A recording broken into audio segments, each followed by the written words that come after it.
ezihamba phambili kuleli hora athengwa ubuthaphutaphu amatikiti esithuthu city motivation kanti izangoma zezulu zithi isimo sezulu sizobe sikahle ngolwesihlanu.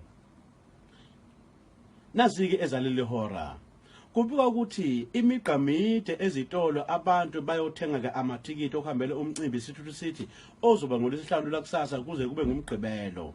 Abazobe bekhona lapha kubalwa ke oPastor Thomas Hadebe, oPastor Zondo, uSibuthelezi, uLinda Ntuli nabanye.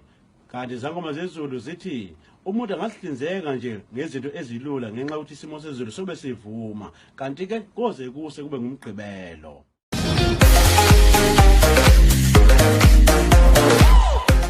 Hello everyone, welcome back to Sunday Live Chat. Thank you so much guys for tuning in.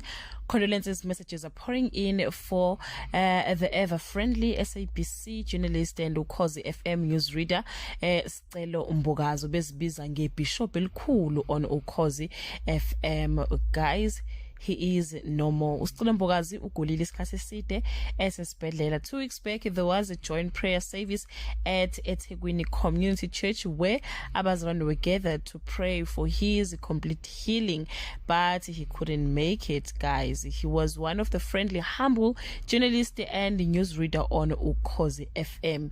His unique voice will always be remembered. May his soul rest in peace. That's all I have for today. To leave your comment below and let's celebrate the legend, guys. Bye.